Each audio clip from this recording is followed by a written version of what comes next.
Welcome to Through the Bible in a Year with Pastor John. We invite you to join us at 1 Oakleigh Avenue in North Providence, Rhode Island. This podcast is presented to you by The Way Ministries, supported by listeners like you. For donations, live videos, podcasts, and more, please visit www.thewayministriesri.org. Thank you and have a great day.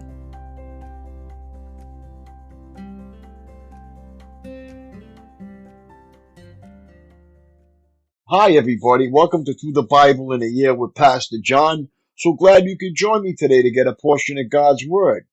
Today we're going to begin with day 167, June 15th, Psalm 73 to 77. People's questions, God's answers. Overview. Book 3 of Psalms begins with several selections by Asaph, a gifted musician appointed in David's day to be part of the Levitical choir. Asaph first probes the hard question, why do the wicked flourish? Psalm 73. While Israel flounders. 74. By focusing on God's justice, 75-76, and God's faithfulness to his people, 77. Asaph discovers a solid foundation of hope, even as the wicked seem to get away with murder. Psalm 73. Prosperity of the evil. Psalm 74, plight of the righteous, questions. Psalm 75 and 76, praise for God's justice. Psalm 77, promise of God's favor, answers. Insight. Asaph, no second fiddle. Psalm 73, 1-28.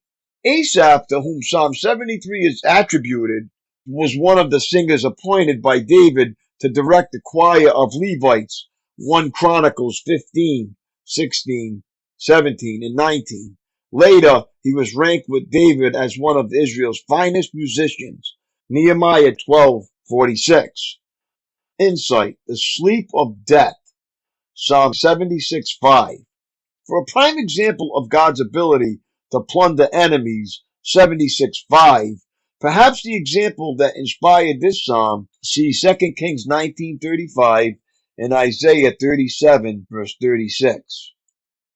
Psalm 73, a psalm of Asaph. Truly God is good to Israel, to those whose hearts are pure. But as for me, I almost lost my footing. My feet were slipping, and I was almost gone. For I envied the proud when I saw them prosper despite their wickedness. They seem to live such painless lives. Their bodies are so healthy and strong. They don't have troubles like other people. They're not plagued with problems like everyone else. They wear pride like a jeweled necklace and clothe themselves with cruelty. These fat cats have everything their hearts could ever wish for. They scoff and speak only evil in their pride. They seek only to crush others. They boast against the very heavens, and their words strut throughout the earth. And so the people are dismayed and confused, drinking in all their words. What does God know? They ask. Does the Most High even know what's happening? Look at these wicked people, enjoying a life of ease while their riches multiply. Did I keep my heart pure for nothing? Did I keep myself innocent for no reason? I get nothing but trouble all day long. Every morning brings me pain. If I had really spoken this way to others, I would have been a traitor to your people. So I tried to understand why the wicked prosper, but what a difficult task it is. Then I went into your sanctuary, O God, and I finally understood the destiny of the wicked. Truly you put them on a slippery path and send them sliding over the cliff to destruction. In an instant they are destroyed, completely swept away by terrors.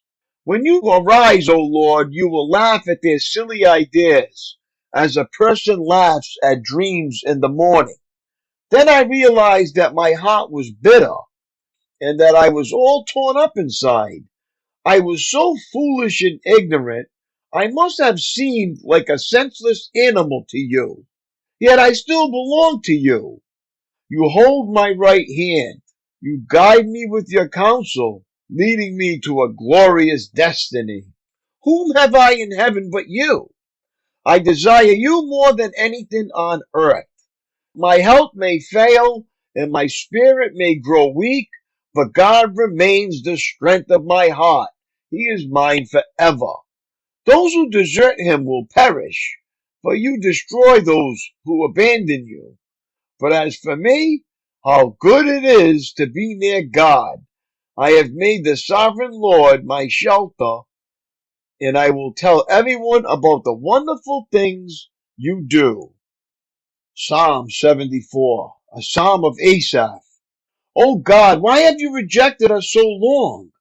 Why is your anger so intense against the sheep of your own pasture? Remember that we are the people you chose long ago, the tribe you redeemed as your own special possession. And remember Jerusalem, your home here on earth. Walk through the awful ruins of the city. See how the enemy has destroyed your sanctuary. There your enemies shouted their victorious battle cries. There they set up their battle standards. They swung their axes like woodcutters in a forest. With axes and picks, they smashed the carved paneling. They burned your sanctuary to the ground. They defiled the place that bears your name. Then they thought, let's destroy everything.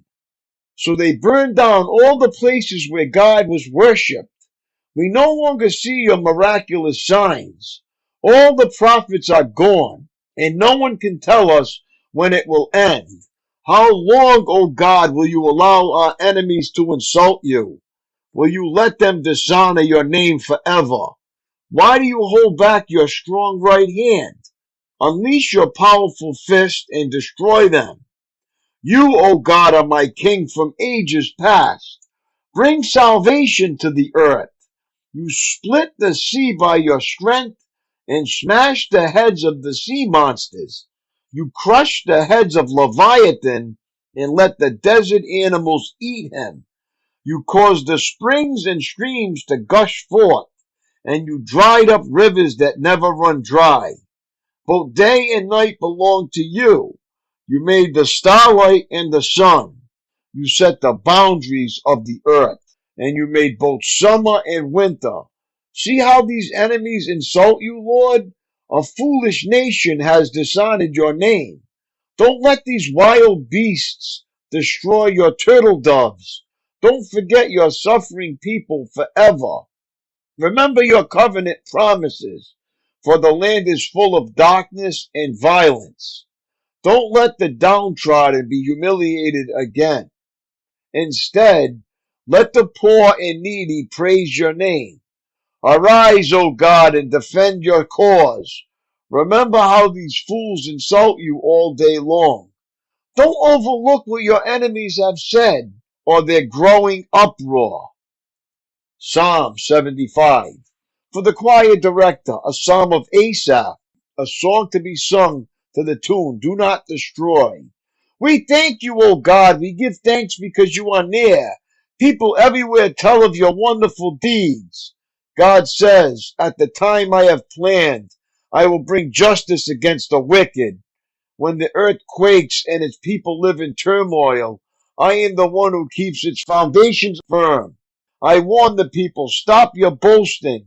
I told the wicked, don't raise your fists. Don't raise your fists in defiance at the heavens or speak with such arrogance.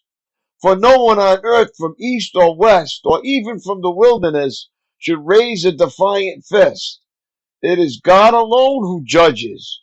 He decides who will rise and who will fall. For the Lord holds a cup in his hand that is full of foaming wine mixed with spices. He pours out the wine in judgment, and all the wicked must drink it, draining it to the dregs. But as for me, I will always proclaim what God has done. I will sing praises to the God of Jacob. For God says, I will break the strength of the wicked, but I will increase the power of the godly. Psalm 76. For the choir director, a psalm of Asaph, a song to be accompanied by stringed instruments. God is honored in Judah. His name is great in Israel. Jerusalem is where he lives. Mount Zion is his home. There he has broken the fiery arrows of the enemy, the shields and swords and weapons of war. You are glorious and more majestic than the everlasting mountains. Our boldest enemies have been plundered. They lie before us in the sleep of death. No warrior could lift a hand against us. At the blast of your breath, O God of Jacob, their horses and chariots lay still. No wonder you are greatly feared. Who can stand before you when your anger explodes? From heaven you sentenced your enemies. The earth trembled and stood silent before you. You stand up to judge those who do evil, O God, and to rescue the oppressed of the earth. Human defiance only enhances your glory, for you use it as a weapon. Make vows to the Lord your God and keep them. Let everyone bring tribute to the awesome one, for he breaks the pride of princes, and the kings of the earth fear him. Psalm 77. For Jeduthun, the choir director, a psalm of Asaph. I cry out to God, yes, I shout. Oh, that God would listen to me. When I was in deep trouble, I searched for the Lord. All night long I prayed with hands lifted toward heaven, but my soul was not comforted. I think of God and I moan, overwhelmed with longing for his help. You don't let me sleep. I am too distressed even to pray. I think of the good old days, long since ended, when my nights were filled with joyful songs. I search my soul and ponder the difference now. Has the Lord rejected me forever? Will he never again be kind to me? Is his unfailing love gone forever? Have his promises permanently failed? Has God forgotten to be gracious? Has he slammed the door on his compassion? And I said, this is my fate. The Most High has turned his hand against me. But then I recall all you have done, O Lord. I remember your wonderful deeds of long ago. They are constantly in my thoughts. I cannot stop thinking about your mighty works. O God, your ways are holy. Is there any God as mighty as you? You are the God of great wonders. You demonstrate your awesome power among the nations. By your strong arm you redeemed your people, the descendants of Jacob and Joseph. When the Red Sea saw you, O God, its waters looked and trembled. The sea quaked to its very depths. The clouds poured down rain. The thunder rumbled in the sky. Your arrows of lightning flashed. Your thunder roared from the whirlwind. The lightning lit up the world. The earth trembled and shook. Your road led through the sea. Your pathway through the mighty waters. A pathway no one knew was there. You led your people along that road like a flock of sheep, with Moses and Aaron as their shepherds. My daily walk. A sheriff was asked by a local resident, do you think you will ever eliminate crime? The sheriff wisely replied, I'm not naive enough to think that crime can ever be eliminated. There were prostitutes and pickpockets in the days of Christ. There will always be some who submit to the soft, glittery pleasures of the world. His words ring true in a day when, according to FBI statistics, one serious crime is committed in this country every 2 seconds, one robbery every 10 seconds, one murder every 5.8 minutes. Asaph, in observing the criminal element in his day, was honest enough to ask God some searching questions. Is godliness really worth the struggle? 73:13-14. Implied in those words is another protest. God, do you really care? If you've asked the same questions, you need what Asaph found, perspective. As he drew close to God, 73:17, the psalmist saw that the wicked would be repaid for their sinfulness and the faithful would receive a great reward, all in God's perfect timing. If you don't want the fruits of sin in your life, stay out of sin's orchard. That's so true. That's all for today, my friends. It was great reading along with you. Have a great day, and God bless, and I will see you tomorrow. Lord willing, peace.